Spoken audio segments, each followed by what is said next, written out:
하나님 말씀 마태복음 11장 11절에서 이 12절 말씀, 두 절 말씀. 내가 진실로 너희에게 말하노니 여자가 낳은 자 중에 세례 요한보다 큰 이가 일어남이 없도다. 그러나 천국에서는 극히 작은 자라도 저보다 크니라. 세례 요한의 때부터 지금까지 천국은 침노를 당하나니 침노하는 자는 빼앗느니라. 아멘. 우리 오래간만에 예배 보나고 한번 인사하겠습니다. 오후 예배 때 뵈니까 참 뭐 이런 말씀 드려도 될지 모르지만 참 아름답습니다. 이렇게 한번 인사하겠습니다. 가끔씩 서로를 위로하는 거짓말은 필요할 때가 있습니다. 참 아름답습니다. 우리 최영숙 주선 부부가 참 좋게 인사하시네요. 통상적인 그 스포츠 용어 가운데 어떤 그런 전문가들은 이런 얘기를 합니다. 최상의 공격이 최상의 수비다. 뭐 혹은 어떤 부류의 전문가들은 아니다. 최상의 수비가 최상의 공격이다. 그러나 우리는 압니다. 공격이 참 이렇게 많이 공격이 서로 많으면 많을수록 스포츠가 재미가 있지. 수비만 하면 이 스포츠가 재미가 없습니다. 근데 그런 어떤 그 스포츠의 개념을 실제적인 비즈니스에도 우리 삶에도 적용하는 사람들이 있습니다. 뭐 공격적인 경영을 하라. 또 공격적인 삶을 살아라. 혹은 뭐 수비적인 경영이나 삶에 비교해서 해답을 찾도록 권면하기도 합니다.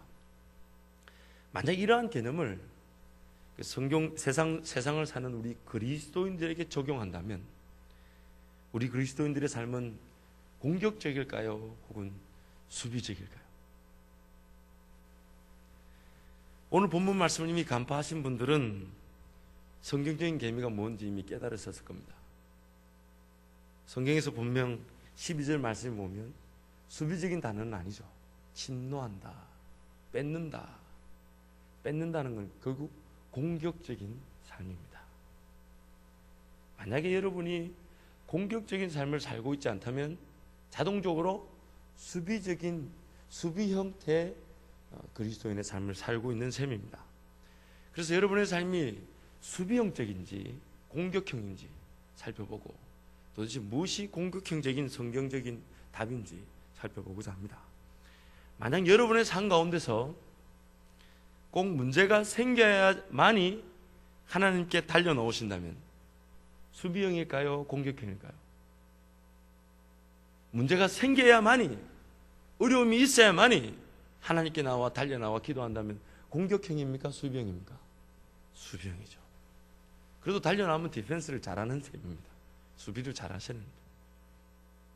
만약 여러분의 삶 가운데 예측하지 못한 일이 발생해서 마지못해 정말 하나님께 기도하지 않으면 안 돼서 달려나온 것은 공격형은 아니겠죠.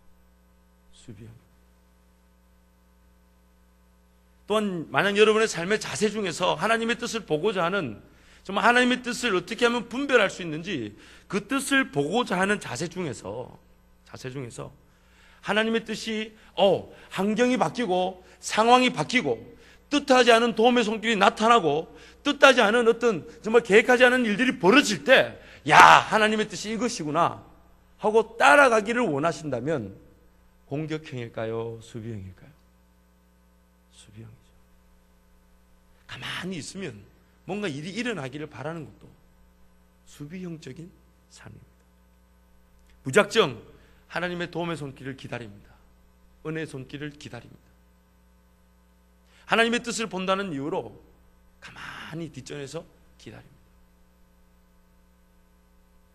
그래서 누군가 이미 그 일을 진행하고 있는 사람을 만나게 되어 순식간에 원했던 길이 착 열리게 되기를 바라는 마음으로, 그러면 하나님이 나를 도우셨구나 그렇게 받아들이는 마음으로 기다립니다. 철저한 수비형적인 삶입니다.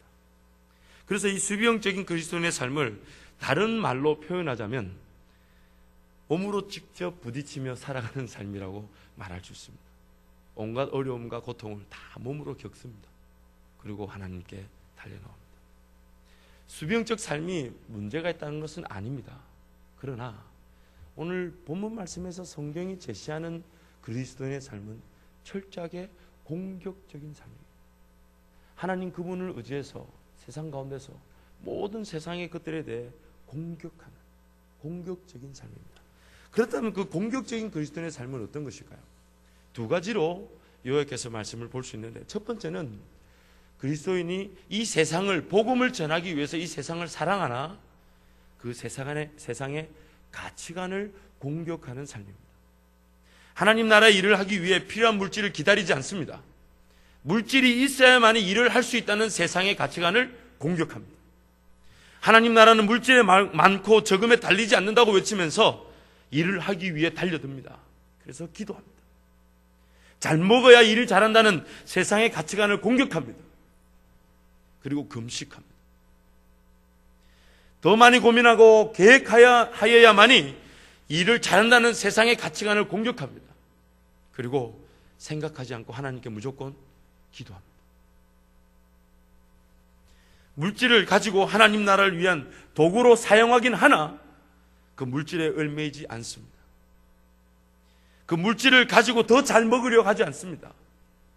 더 잘 입으려고 하지 않습니다. 더 잘 타고 잘 지내려고 하지 않습니다. 아무리 많은 물질이 있어도, 아무리 많은 재물이 있어도 일용할 양식으로 만족할 줄 압니다. 아무리 물질이 없어도 일용할 양식을 걱정하지 않습니다. 세상의 모든 가치관들을 공격합니다. 두 번째는 세상의 가치관을 공격할 뿐만 아니라 어떠한 상황이나 환경을 초월합니다. 어떠한 상황이나 환경이 있는지 그것을 도리어 공격합니다.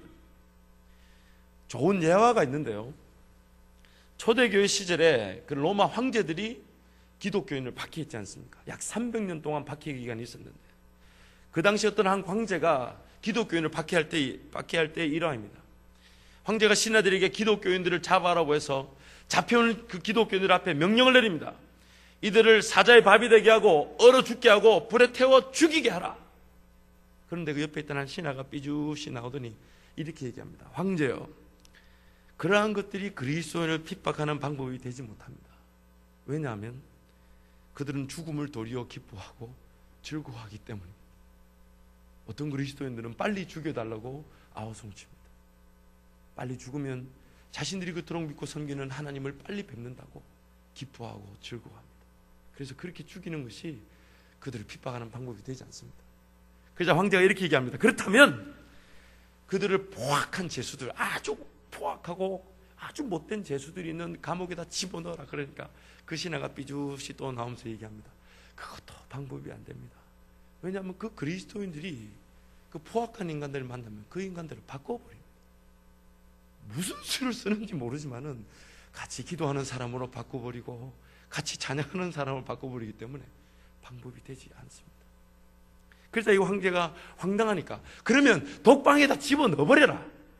그러자 신하가 황제여, 죄송하지만 그것도 방법이 안 됩니다. 분명히 혼자 갇혀있는데 누구하고 무슨 말을 하는지 찬송을 하고 기도를 하고 기뻐하고 즐거워합니다. 모든 그리스도인은, 우리는 삶의 상황이나 환경을 초월하는 자들, 세상의 상황과 환경을 공격하는 자들. 하나님께서 나를 오늘 이곳에 세워두신 이유와 목적이 있을 것이라고 믿고 달려듭니다. 좌절할 시간이 없습니다. 낙심할 여유가 없습니다. 포기할 이유가 없습니다. 하나님 오늘 나를 이곳에 세우는 이유와 목적이 분명히 있을 거라고 달려듭니다. 도리어 기뻐합니다. 그곳이 감옥이라 할지라도 기뻐합니다. 자신이 감옥에 갇혔다 할지라도 오히려 다른 성도들을 건면하고 편지를 씁니다. 그리고 말하기를 기뻐하라. 항상 기뻐하라. 쉬지 말고 기도하라. 범사에 감사하라. 공격하는 그리스도인의 삶은 감당하지 못할 상황이 없으며 환경이 없으며 이기지 못할 일이 없게 됩니다. 우리 히브리서 11장 말씀 한번 살펴보겠습니다.